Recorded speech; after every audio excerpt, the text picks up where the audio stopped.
قل إن كنتم تحبون الله فاتبعوني يحببكم الله ويغفر لكم ذنوبكم والله غفور رحيم. السلام عليكم ورحمة الله وبركاته.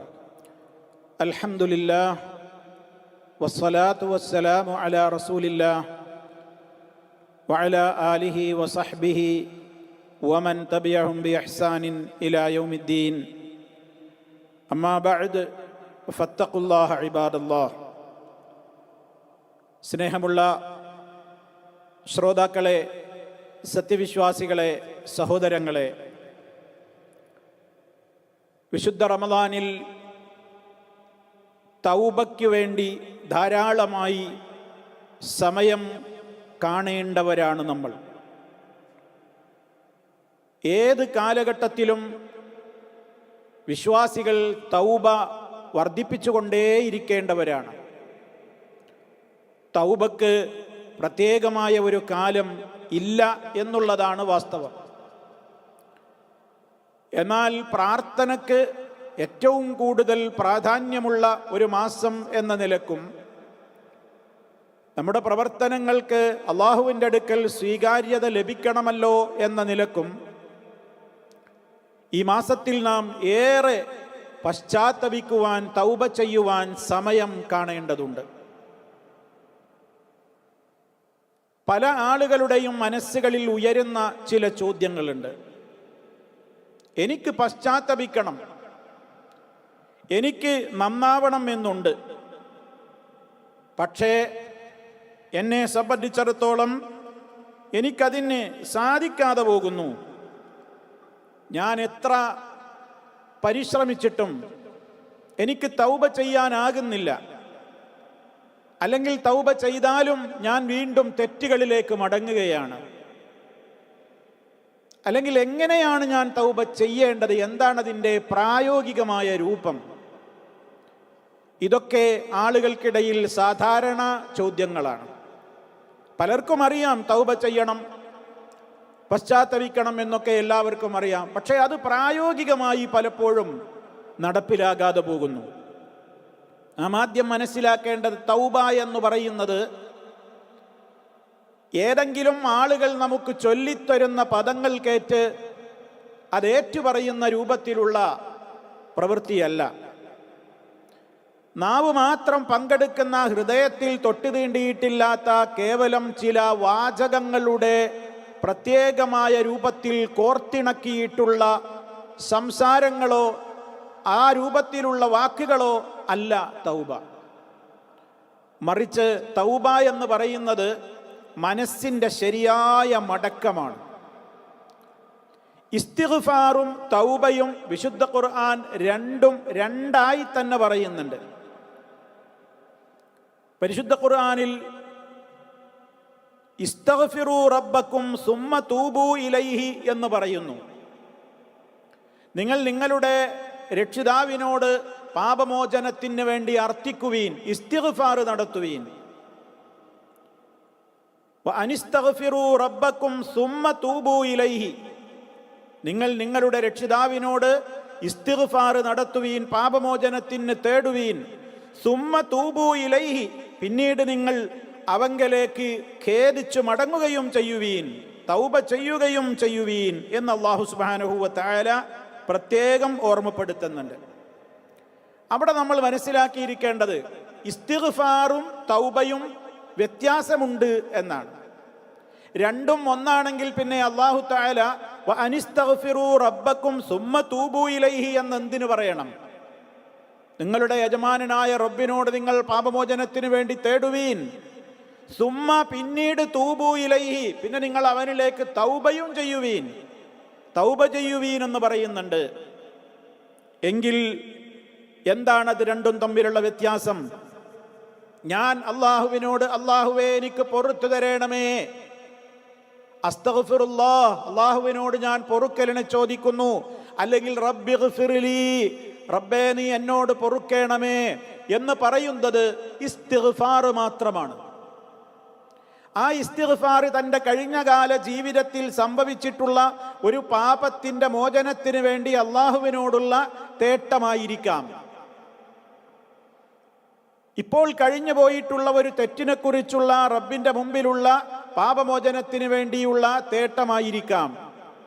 എന്നാൽ തൗബ കഴിഞ്ഞുപോയ കാലത്തെക്കുറിച്ച് മാത്രമല്ല ഉൾക്കൊള്ളുന്നത്. തൗബയുടെ നിബന്ധനകൾ നമ്മൾ പഠിച്ചവരാണ്. തൗബയുടെ നിബന്ധനകൾ ഏതാണെന്ന് ധാരാളം കാലമായി നമ്മൾ കേൾക്കുന്നുണ്ട്. അതിൽ കൃത്യമായി ഖേദിച്ചു മടക്കം വരുന്നുണ്ട്. കേവലം അസ്തഗ്ഫിറുല്ലാഹ് എന്ന് പറഞ്ഞാൽ ഇസ്തിഗ്ഫാറായി, അള്ളാഹുവെ പൊറുക്കണേ എന്ന് പറഞ്ഞാൽ ഇസ്തിഗ്ഫാറായി, റബ്ബിഗ്ഫിർലി ഖതീഅതി, എൻ്റെ പാപങ്ങൾ എനിക്ക് പൊറുത്തു തരണേ റബ്ബേ എന്ന് പറഞ്ഞാലും ഇസ്തിഗ്ഫാറായി. എന്നാൽ അത് തൗബയാകണമെങ്കിലോ, തൗബയാകണമെങ്കിൽ ചില കൃത്യമായ കാര്യങ്ങൾ മുഖവിലക്കെടുക്കണം നമ്മൾ. ഒന്നാമതായി,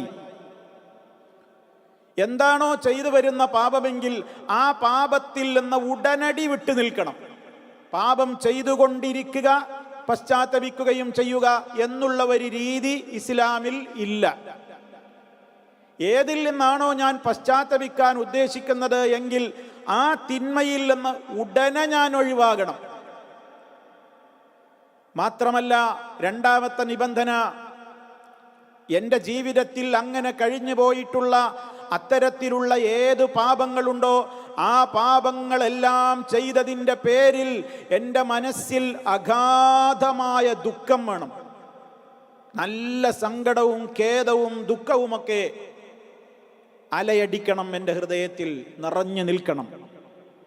മൂന്നാമതായി, ഇനി ഒരിക്കലും ഞാൻ ആ തരത്തിലുള്ള പാപങ്ങളിലേക്ക് പോവുകയില്ല റബ്ബേ എന്ന് ദൃഢമായി നിശ്ചയിക്കണം, തീരുമാനമെടുക്കണം. ഈ മൂന്ന് കാര്യങ്ങൾ സൃഷ്ടാവുമായി ബന്ധപ്പെട്ടുകൊണ്ടുള്ള തിന്മകളിൽ, തെറ്റുകളിൽ നമ്മുടെ ഭാഗത്ത് നിന്ന് ഉണ്ടാകേണ്ടതാണ്. സൃഷ്ടികളുമായി ബന്ധപ്പെട്ട കേസുകളും പ്രശ്നങ്ങളുമാണെങ്കിൽ ഈ മൂന്ന് നിബന്ധനകൾക്ക് പുറമേ അവരോട് പറഞ്ഞു പൊരുത്തപ്പെടിക്കലും അവരുടെ അവകാശങ്ങൾ കൊടുത്തുവീട്ടലുമൊക്കെയുള്ള നാലാമത്തൊരു നിബന്ധന കൂടി നമ്മളെല്ലാവരും മനസ്സിലാക്കിയിട്ടുണ്ട്. ഇൻഷാ അള്ളാഹ് അതുമായി ബന്ധപ്പെട്ടുകൊണ്ട് കുറച്ച് വിവരണങ്ങൾ നമുക്ക് അടുത്ത ഒരവസരത്തിലേക്ക് ഞാൻ നീട്ടിവെക്കുകയാണ്. അത് കുറച്ച് വിശദമായി നമുക്ക് മനസ്സിലാക്കേണ്ടതുണ്ട്. ഇന്നീ പറഞ്ഞ ഈ മൂന്ന് കാര്യങ്ങൾ സൃഷ്ടാവുമായി ബന്ധപ്പെട്ട തെറ്റുകളിൽ നമ്മൾ നിലനിർത്തേണ്ടുന്ന, അഥവാ നമ്മുടെ മനസ്സിൽ നിലനിൽക്കേണ്ടുന്ന, തൗബയുടെ വേളയിൽ നമ്മുടെ മനസ്സിൽ കൃത്യമായി തന്നെ നിലനിൽക്കേണ്ടുന്ന ഈ മൂന്ന് കാര്യങ്ങൾ, ജീവിതത്തിൽ ചെയ്തു വരുന്ന ഏതെങ്കിലും തിന്മകളുണ്ടെങ്കിൽ അത് ഉടൻ സ്റ്റോപ്പ് ചെയ്യണം. അതിനെക്കുറിച്ചുള്ള അഗാധമായ ഖേദം വേണം. തിന്മയിൽ നിന്ന് വിട്ടു നിൽക്കണം എന്ന് പറഞ്ഞപ്പോ തിന്മയിൽ നിന്ന് വിട്ടു നിൽക്കുന്നത് എന്തിനു വേണ്ടിയാകരുത്? റബ്ബിനെ ഭയപ്പെട്ടുകൊണ്ട് മാത്രമായിരിക്കണം ഞാനൊരു തെറ്റിൽ നിന്ന് വിട്ടു നിൽക്കുന്നത്. റബ്ബിനെ ഭയപ്പെട്ടുകൊണ്ട്. അതല്ലാതെയും വിട്ടു നിൽക്കും ആളുകൾ. ആളുകളെ പേടിച്ചുകൊണ്ട് തിന്മയിൽ നിന്ന് വിട്ടു നിൽക്കുന്നവരുണ്ട്.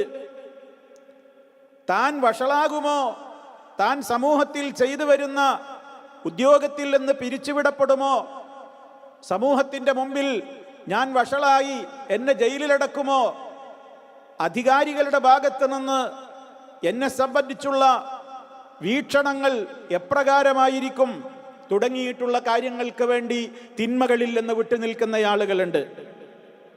അതുപോലെ തന്നെ മദ്യപിച്ചാൽ, വ്യഭിചരിച്ചാൽ ആരോഗ്യത്തിന് തകരാറാണ്. അതുകൊണ്ട് കരൾ രോഗം വരാം, ആരോഗ്യം ക്ഷയിക്കും. അതുപോലെ തന്നെ ലൈംഗികമായ രോഗങ്ങൾ ഉണ്ടാകാം. അങ്ങനെയുള്ള ഭൗതികമായ കാരണങ്ങളൊക്കെ മുൻനിർത്തിക്കൊണ്ട് ഒരാൾ എന്ത് ചെയ്യുകയാണ്? വ്യഭിചാരത്തിൽ നിന്നും മദ്യപാനത്തിൽ നിന്നും ലഹരി ഉപയോഗത്തിൽ നിന്നുമൊക്കെ വിട്ടു നിൽക്കുകയാണ്. കൈക്കൂലി വാങ്ങുന്ന ഒരു ഉദ്യോഗസ്ഥൻ കൈക്കൂലി വാങ്ങാതിരിക്കുകയാണ്. എന്തേ കാരണം? അള്ളാനെ പേടിച്ചിട്ടല്ല. കൈക്കൂലി തരുന്ന ഈ രൂപത്തിൽ ഞാൻ കൈക്കൂലി വാങ്ങുന്നവനാണെന്ന് ഏതെങ്കിലും വിധത്തിൽ അറിയപ്പെട്ടു കഴിഞ്ഞാൽ അതെൻ്റെ പ്രത്യേകമായ അഭിമാനത്തെ ക്ഷതപ്പെടുത്തും. ഞാൻ വഷളാകും, ഞാൻ ജയിലിലടക്കപ്പെടും. ഒരു വേള എനിക്ക് തരുന്ന കൈക്കൂലിയുടെ തുക പോലും ഡിപ്പാർട്ട്മെന്റിൽ നിന്ന് ആളുകളെ പറഞ്ഞയച്ചോ സ്വകാര്യമായിട്ടാണ് എനിക്കത് തരുന്നത്, അത് എന്നെ പരീക്ഷിക്കുവാനാണോ എന്നുള്ള അത്തരത്തിലൊക്കെയുള്ള ചില ഭയങ്ങൾ കൊണ്ടൊക്കെയാണ് ഒരു ഉദ്യോഗസ്ഥൻ, ഒരു സർക്കാർ ഉദ്യോഗസ്ഥൻ കൈക്കൂലിയിൽ നിന്ന് മാറി നിൽക്കുന്നതെങ്കിൽ അതൊന്നും ഇസ്ലാമികമായ റബ്ബിനെ പേടിച്ചുകൊണ്ടുള്ള പാപത്തിൽ നിന്നുള്ള വിട്ടുനിൽക്കലല്ല. അപ്പൊ ഇതൊക്കെ അള്ളാഹുവിന് വേണ്ടി മാത്രമായിരിക്കണം എന്നാണ് ഞാൻ സൂചിപ്പിക്കുന്നത്. ഞാനൊരു തിന്മയിൽ നിന്ന് വിട്ടുനിൽക്കുന്നുണ്ടെങ്കിൽ അത് ജനങ്ങളെ പേടിച്ചുകൊണ്ടോ ഡിപ്പാർട്ട്മെന്റിനെ പേടിച്ചുകൊണ്ടോ അധികാരികളെ പേടിച്ചുകൊണ്ടോ ആരെ പേടിച്ചുകൊണ്ടുമായിരിക്കരുത്, എനിക്ക് കഴിയാത്തത് കൊണ്ടുമായിരിക്കരുത്, എൻ്റെ കഴിവുകേട് കൊണ്ടുമായിരിക്കരുത്, അല്ലെങ്കിൽ എനിക്ക് അവസരമില്ലാത്തത് കൊണ്ടുമായിരിക്കരുത്. തികച്ചും അള്ളാഹുവിനെ ഭയപ്പെട്ടുകൊണ്ടായിരിക്കണം ഒരാൾ ഒരു തെറ്റിൽ നിന്ന് വിട്ടുനിൽക്കേണ്ടത്. ഇത് പരമപ്രധാനമാണ്. ആ ഇഖ്ലാസ് പരമപ്രധാനമാണ്. ഇതാണ് മനുഷ്യന്റെ മനസ്സിൽ തൗബയുടെ വേളയിൽ മനുഷ്യന് ഏറ്റവും കൂടുതൽ ഉണ്ടാകേണ്ടത് ഖേദമാണ്. അന്നദമു തൗബ, തൗബ അത് ഖേദമാണ് തൗബ എന്ന് നമുക്ക് ഇബ്നു മാജ റിപ്പോർട്ട് ചെയ്തിട്ടുള്ള ഹദീസിൽ നമുക്ക് കാണുവാൻ സാധിക്കും. അപ്പൊ അതുകൊണ്ട് സഹോദരങ്ങളെ, പാപത്തിൽ നിന്ന് നമ്മൾ വിട്ടുനിൽക്കണം എന്നുള്ളതാണല്ലോ ഒന്നാമത്തെ നിബന്ധന. അതിനെക്കുറിച്ചാണ് സൂചിപ്പിച്ചത്. പാപത്തിൽ നിന്ന് വിട്ടുനിൽക്കുന്നത് അള്ളാഹുവേ നിന്നെ പേടിച്ചുകൊണ്ട് മാത്രമാണ് എന്ന ഉദ്ദേശം നമുക്കുണ്ടാകണം. അങ്ങനെ തന്നെ ആയിരിക്കണം. രണ്ടാമതായി നമ്മൾ ഇനി പാപത്തിൻ്റെ ഗൗരവമറിയലാണ് മറ്റൊരു പ്രധാനപ്പെട്ട കാര്യം. പലപ്പോഴും നമ്മൾ പങ്കുവെക്കുന്ന ഒരാശങ്കയുണ്ട്. തെറ്റുകൾ ചെയ്യുന്നു, തൗബ ചെയ്യുന്നു, പക്ഷെ പിന്നെയും അവസരം കിട്ടിയാൽ തെറ്റിലേക്ക് പോവുകയാണ്. എന്താണ് ഞാനിനി ചെയ്യേണ്ടത്? വീണ്ടും വീണ്ടും തെറ്റുകൾക്ക് ഞാൻ അഡിക്റ്റ് ആവുകയാണ്. എന്താണ് ഇനി ഞാൻ ചെയ്യേണ്ടത്? പലരിലും ഉണ്ടാകുന്ന വലിയ ഒരാശങ്കയാണത്. ശരിയല്ലേ? ഇവിടെ എന്താണ് നമ്മൾ ഏറ്റവും കൂടുതൽ ശ്രദ്ധിക്കേണ്ടത്? തൻ്റെ ജീവിതത്തിൽ കഴിഞ്ഞ് കടന്നുപോയിക്കൊണ്ടിരിക്കുന്ന പാപങ്ങളുടെ ഗൗരവമറിയലാണ് ഏറ്റവും പ്രധാനം. ഒരു തിന്മ, മഹാപാപങ്ങൾ നമ്മുടെ ജീവിതത്തിൽ വന്നു പോകുമ്പോൾ അതുകൊണ്ട് കണക്കല്ലാത്ത രൂപത്തിലുള്ള ദുരിതങ്ങൾ ദുന്യാവിലും ആഖിറത്തിലും വരാനുണ്ട് എന്ന് സ്വന്തത്തെ പഠിപ്പിക്കണം. അത് ശരിക്കും ഗ്രഹിക്കണം. ഒന്നാമതായി, ഉപകാരപ്രദമായ അറിവ് നമുക്ക് തടയപ്പെടും. നമ്മൾ പാപങ്ങൾ ചെയ്തുകൊണ്ടിരുന്നാൽ നമുക്ക് ഇൽമുണ്ടാവില്ല. ഉപകാരപ്രദമായ അറിവുകൾ നമുക്ക് നഷ്ടപ്പെടും. മഹാനായ ഇമാം ഷാഫി റഹ്മത്തുള്ളാഹി അലൈഹി പഠിച്ചുകൊണ്ടിരിക്കുന്ന കാലത്ത് ഉസ്താദായ വക്കീഇ റഹ്മത്തുള്ളാഹി അലൈഹിയോട് പോയിട്ട് ഒരിക്കൽ പറഞ്ഞു, ഉസ്താദെ, പഠിച്ചതൊന്നും മനസ്സിൽ നിൽക്കുന്നില്ല. മഹാനവറുകൾ പറഞ്ഞു കൊടുത്തത് എന്താണ്? തിന്മകളിൽ നിന്ന് വിട്ടുനിൽക്കുക എന്നാണ്. ഷാഫി ഇമാമിൻ്റെ ജീവിതത്തിൽ വലിയ തിന്മകളൊന്നും ചെയ്ത് നടക്കുന്ന വ്യക്തിത്വമായിരുന്നില്ല. പക്ഷേ എവിടെയോ എന്തൊക്കെയോ ചില്ലറ തകരാറുകൾ പോലും വന്നപ്പോഴേക്ക് അതവിടുത്തെ വിജ്ഞാനത്തിൻ്റെ കാര്യത്തെ ബാധിച്ചു എന്ന് ഉസ്താദ് ശിഷ്യന് ബോധ്യപ്പെടുത്തി കൊടുത്തു എന്ന ചരിത്രം നമുക്കേവർക്കും ഗുണപാഠമാകണം. പാപം ചെയ്താൽ അങ്ങനെയാണ്, ഇൽമു നമുക്ക് തടയപ്പെടും. ഹൃദയത്തിൽ വല്ലാത്തൊരു അസ്വസ്ഥത അനുഭവപ്പെടും. കാര്യങ്ങളൊക്കെ നമ്മൾക്ക് എളുപ്പമാകാതെ വളരെ പ്രയാസകരമായ അവസ്ഥയായിരിക്കും. ഏത് പ്രശ്നത്തിലും നമുക്ക് ഞെരുക്കങ്ങൾ വരും. ശാരീരികമായി ദുർബലതകൾ പിടികൂടും. പല വിധത്തിലുള്ള ദൗർബല്യങ്ങളും ശാരീരികമായി തന്നെ മനുഷ്യന് അനുഭവപ്പെടും. നന്മകൾ ചെയ്യുവാൻ അവന് താല്പര്യമുണ്ടാവുകയില്ല. അതിനുള്ള തൗഫീഖ് നഷ്ടപ്പെടും. നന്മകൾ ചെയ്യാൻ വിചാരിച്ചാൽ പോലും തൗഫീഖ് കിട്ടൂല. നമ്മളൊരു കാര്യത്തിന് വിചാരിച്ചിട്ട് കാര്യമില്ല, അത് ചെയ്യാനുള്ള തൗഫീഖ് കിട്ടണം. നമ്മൾ ആലോചിച്ചു നോക്ക്. മഹാനായ ഹസൻ ബസരി റഹിമഹുല്ലയോട് ഒരു ശിഷ്യൻ വന്നിട്ട് പറയാണ്, മഹാനവറുകളോട് പറഞ്ഞു, ഞാൻ രാത്രിയിൽ ഉറങ്ങാൻ കിടക്കുന്ന വേളയിൽ ഉളുവെടുക്കാനുള്ള വെള്ളം അടുത്തു കൊണ്ടുവന്ന് വെക്കാറുണ്ട്. അന്ന് നമ്മുടെ കാലത്തെ പോലെയുള്ള ടോയ്ലറ്റ് സൗകര്യങ്ങളും അല്ലെങ്കിൽ പൈപ്പ് ലൈൻ സംവിധാനങ്ങളൊന്നും ഇല്ലല്ലോ. ദൂരെ നിന്ന് വെള്ളം കൊണ്ടുവന്ന് സൂക്ഷിച്ചു വെക്കണം, തോൽപാത്രങ്ങളിലും മറ്റുമൊക്കെയായി. ഞാൻ അതൊക്കെ ചെയ്യാറുണ്ട്. പക്ഷേ രാത്രി എഴുന്നേറ്റ് നിസ്കരിക്കാൻ മാത്രം എനിക്ക് തൗഫീഖ് കിട്ടാറില്ല, കഴിയുന്നില്ല. അതെന്താണ് എന്ന് ചോദിച്ചപ്പോൾ ഹസൻ ബസരി റഹിമഹുല്ല പറഞ്ഞ മറുപടി ഓർക്കണം. ഖയ്യദത്ക ദുനൂബുക, താങ്കളുടെ പാപങ്ങളാണ് നിങ്ങളെ കെട്ടിയിട്ടിരിക്കുന്നത്. നിങ്ങളുടെ പാപങ്ങളിൽ നിങ്ങൾ ബന്ധിക്കപ്പെട്ടിരിക്കുന്നു. എഴുന്നേൽക്കാൻ കഴിയാതെ നിങ്ങളെ കെട്ടിയിടുന്നത് നിങ്ങളുടെ പാപങ്ങളാണ്. ആലോചിക്കേ, നന്മകൾ ചെയ്യുവാനുള്ള അവസരങ്ങൾ, തൗഫീഖ് നമുക്കില്ലാതെയാകും. അതുപോലെ തന്നെ നമ്മുടെ ജീവിതത്തിൽ ബറക്കത്തുകൾ നഷ്ടപ്പെടും. മാനസികമായി വല്ലാത്ത ടെൻഷനുകൾ, മാനസികമായ ക്ലേശങ്ങൾ നമ്മുടെ ജീവിതത്തിൽ വർദ്ധിച്ചു കൊണ്ടിരിക്കും. തിന്മയുടെ പ്രത്യാഘാതങ്ങളാണിതൊക്കെ. തിന്മകൾ പലതുമായി നമ്മുടെ ജീവിതത്തിലേക്ക് വീണ്ടും വീണ്ടും കടന്നു വരും. തിന്മകൾ ചെയ്യുന്നത് നമ്മുടെ മനസ്സിൽ നിസ്സാരമായി തോന്നും. ജനങ്ങൾക്കിടയിൽ നിന്ദ്യനായി മാറും. അള്ളാഹുവിൻ്റെ മുമ്പിലും നിന്ദ്യതയുണ്ടാകും. ഈ ലോകത്തുള്ള മൃഗങ്ങൾ വരെ നമുക്കെതിരെ ശാപത്തിൻ്റെതായ പ്രാർത്ഥനകൾ നടത്തും. അതുപോലെ തന്നെ ഹൃദയത്തിലും എല്ലാ അർത്ഥത്തിലും പ്രത്യേകമായ സീല് വന്ന് വീഴും എന്നാണ്. അതായത് റബ്ബിൻ്റെ തൗഫീക്ക് നഷ്ടപ്പെടുമ്പോൾ അവിടെ കറകളിങ്ങനെ കുമിഞ്ഞുകൂടിയിട്ട് അവിടെ മുദ്ര വെക്കപ്പെടും. അങ്ങോട്ട് പിന്നെ പ്രകാശങ്ങൾ കടന്നു കയറുകയില്ല. ശാപത്തിന് ഹേതുവായി മാറും. പ്രാർത്ഥിച്ചാൽ ആ പ്രാർത്ഥനയ്ക്ക് റബ്ബ് ഉത്തരം തരാതാകും. കാരണം പാപങ്ങളിലൂടെയാണ് ജീവിതം. പ്രാർത്ഥനയ്ക്ക് ഉത്തരം കിട്ടാതെ പോകും. കരയിലും കടലിലും നാശമുണ്ടാകും. പാപികളുടെ പ്രവർത്തനം കാരണത്താൽ പ്രപഞ്ചത്തിലെ ജീവികൾക്ക് പോലും അതുകൊണ്ട് പ്രയാസങ്ങൾ ഉണ്ടാകും. മനുഷ്യ മനസ്സിൽ നിന്ന് ലജ്ജ കുടിയിറങ്ങിപ്പോകും. അത് പടിയിറങ്ങിപ്പോകും. മനുഷ്യന്റെ മനസ്സിൽ നിലനിൽക്കേണ്ടുന്ന ഈമാനികമായ കൃത്യമായ ഒരു കണിശതാബോധം അവനിൽ നിന്ന് നഷ്ടപ്പെട്ടു പോകും. അനുഗ്രഹങ്ങൾ ഓരോന്നോരോന്ന് അവനിൽ നിന്ന് അവൻ അറിയാതെ തന്നെ നീങ്ങിപ്പോയിക്കൊണ്ടിരിക്കും.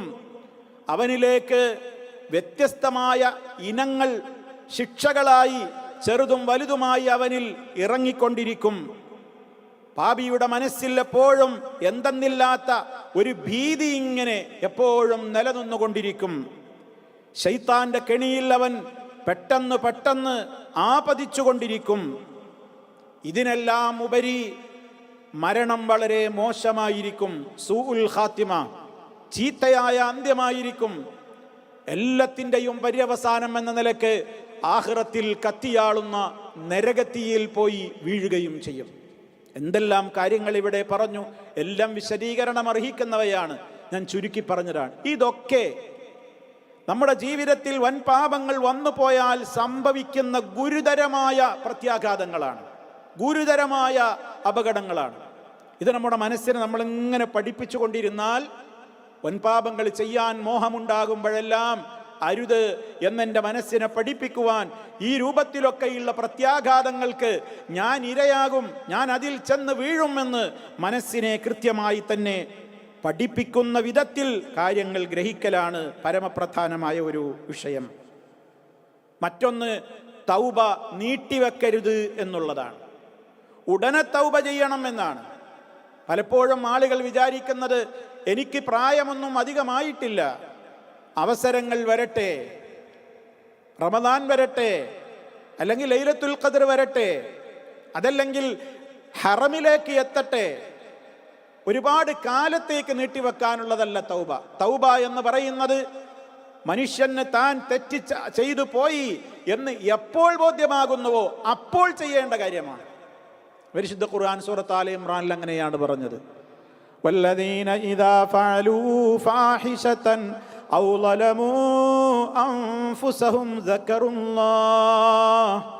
ദക്കറുല്ലാഹ ഫസ്തഗ്ഫറൂ ലിദുനൂബിഹിം വമൻ യഗ്ഫിറുദ്ദുനൂബ ഇല്ലല്ലാഹ് വലം യുസിറൂ അലാ മാ ഫഅലൂ വഹും യഅലമൂൻ.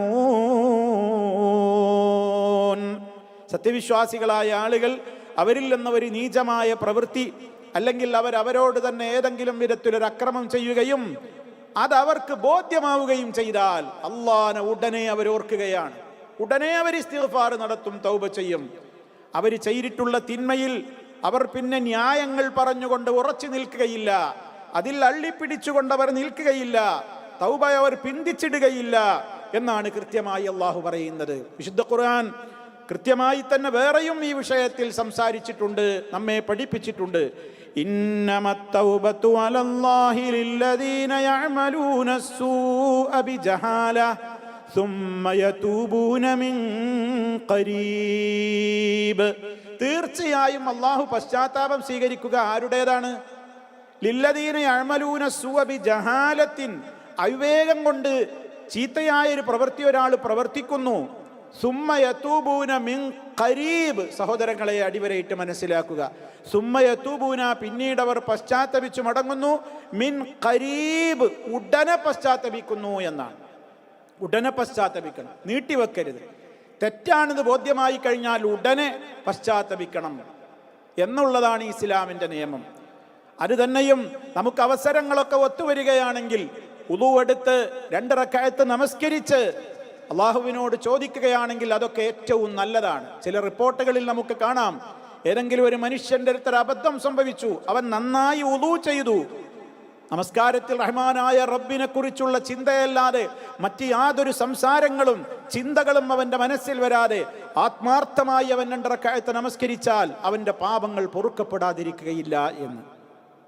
അങ്ങനെ ആ നമസ്കാരത്തിൻ്റെ ഒക്കെ ശേഷം അവൻ തേടുമ്പോൾ അതൊക്കെ വലിയ രൂപത്തിൽ അള്ളാഹുവിൻ്റെ അടുക്കൽ നിന്ന് നമുക്ക് പാപമോചനം ലഭിക്കുവാനുള്ള പ്രത്യേകമായ കാരണങ്ങളാണ്.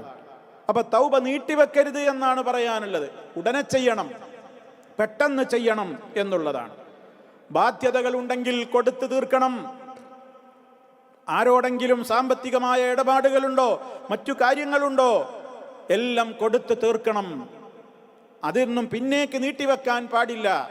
കൃത്യമായ നിലക്ക് ആ ഇടപാടുകളിൽ വളരെ സൂക്ഷ്മത പുലർത്തേണ്ടതുണ്ട്. നമുക്ക് മറ്റൊരിക്കൽ വിശദീകരിക്കുവാനുണ്ട്. ഇപ്പൊ ഗീബത്തിന്റെ വിഷയം പറയുമ്പോൾ ലഹരിയുടെ വിഷയം, വ്യഭിചാരത്തിന്റെ വിഷയം, അതുപോലെ തന്നെ സാമ്പത്തിക മേഖലയിലുള്ള മറ്റു തിന്മകൾ പലതും, അവയുടെയൊക്കെ തൗബയെ സംബന്ധിച്ച് ചിലത് നമുക്ക് വേറെയും മനസ്സിലാക്കുവാനുണ്ട്.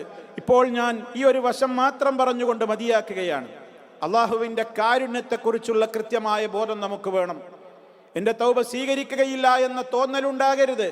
എൻ്റെ റബ്ബ് കാരുണ്യവാനാണ് എന്ന് എന്നെ പഠിപ്പിക്കണം. അള്ളാഹുവിന് 100 ഗുണങ്ങൾ, 100 പ്രത്യേകമായ കാരുണ്യം അള്ളാഹു സുബ്ഹാനഹു വ തആലക്കുണ്ട്. അവൻ്റെ റഹ്മത്തുകൾ 100ആയിട്ടവൻ പ്രത്യേകമായി വിഭജിച്ചിരിക്കുകയാണ്. അതിൽ ഒരു അംശം മാത്രമേ ഈ ഭൂമിയിലേക്ക് അള്ളാഹു ഇറക്കിയിട്ടുള്ളൂ. ആ ഇറക്കിയ ഒരംശം കൊണ്ടാണ് ഇവിടെയുള്ള ജീവജാലങ്ങളൊക്കെ പരസ്പരം കാരുണ്യം കാണിക്കുന്നത്.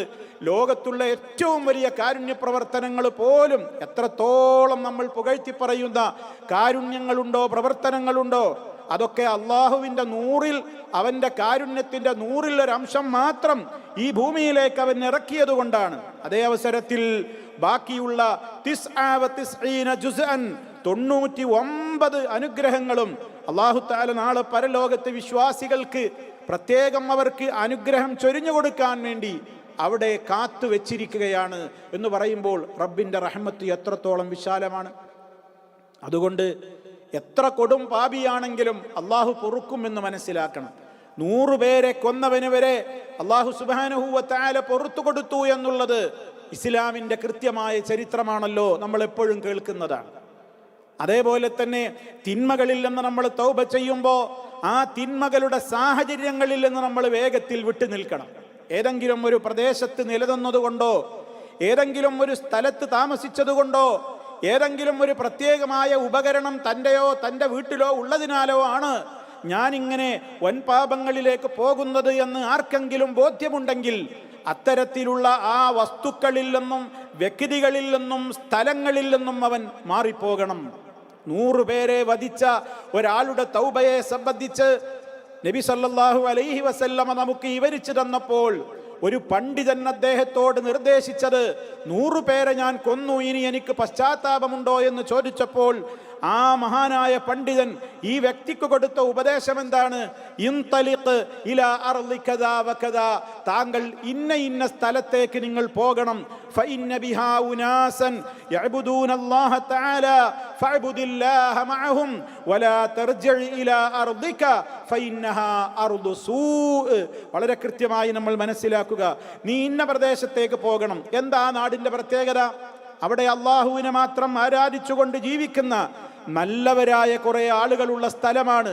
ഫഅബ്ദില്ലാഹ മഅഹും, അവരോടൊപ്പം ചേർന്ന് നീയും അല്ലാഹുവിനെ ആരാധിക്കണം.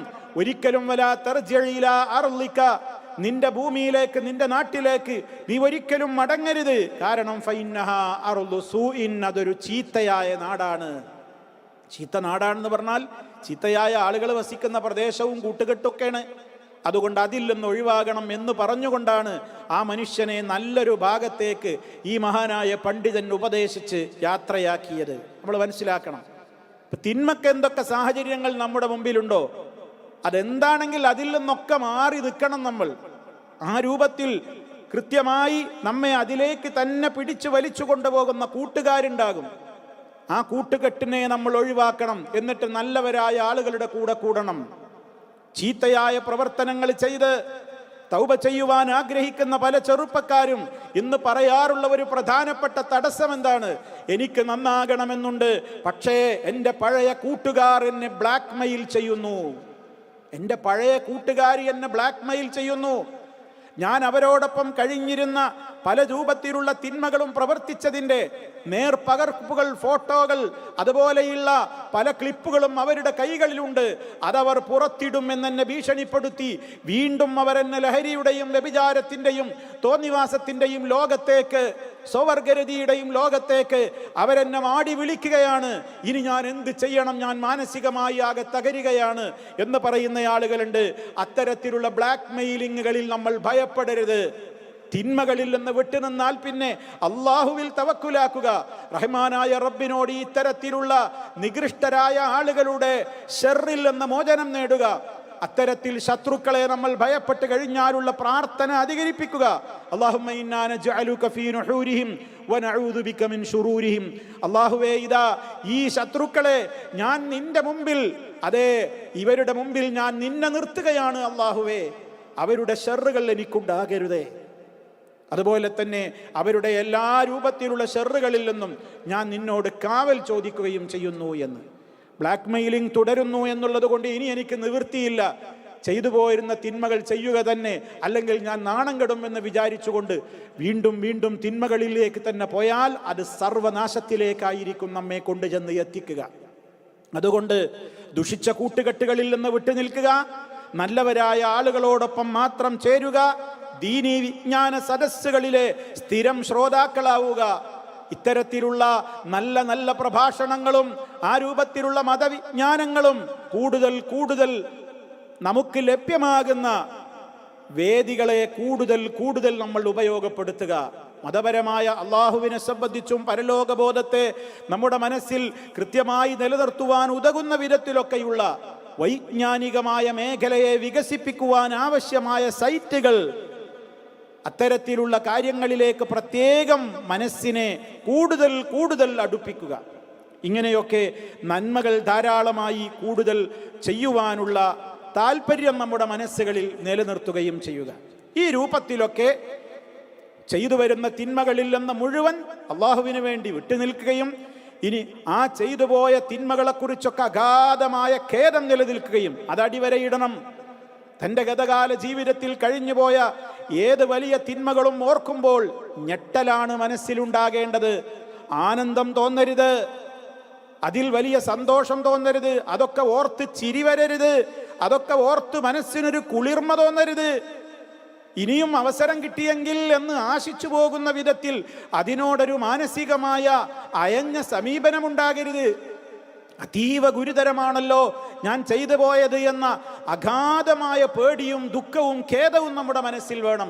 ഇനി ഒരിക്കലും അതിലേക്ക് മടങ്ങുകയില്ല എന്ന ദൃഢമായ നിശ്ചയവും, അതിന് കളമൊരുങ്ങും വിധത്തിൽ ആരെയൊക്കെ ഒഴിവാക്കണോ, ഏതെല്ലാം വസ്തുക്കളോട് വിട പറയണോ, ഏതെല്ലാം സ്ഥലങ്ങളോട് വിട പറയണോ, ഏതെല്ലാം റൂമുകളിൽ നിന്ന് മാറി താമസിക്കണോ, ഏതെല്ലാം ഇടങ്ങളിലേക്ക് മാറേണ്ടതുണ്ടോ, എല്ലാ ഒരുക്കങ്ങളും ചെയ്യുക. എന്നിട്ട് അള്ളാഹുവിനോട് ആത്മാർത്ഥമായി ഖേദിച്ചു മടങ്ങുക. പാപമോചന തേട്ടങ്ങൾ അധികരിപ്പിച്ച് നന്മകൾ വർദ്ധിപ്പിക്കുക. എങ്കിൽ അള്ളാഹു പശ്ചാത്താപം സ്വീകരിക്കും. അള്ളാഹു സുബ്ഹാനഹു വ തആല ആ അർത്ഥത്തിൽ ആത്മാർത്ഥമായി തൗബ ചെയ്ത് മടങ്ങുന്ന സജ്ജനങ്ങളുടെ കൂട്ടത്തിൽ നമ്മെ ഓരോരുത്തരെയും ഉൾപ്പെടുത്തി അനുഗ്രഹിക്കുമാറാകട്ടെ. എല്ലാ പാപങ്ങളും അള്ളാഹു പുറത്തു തന്നു നമ്മെ ശുദ്ധീകരിക്കുമാറാകട്ടെ.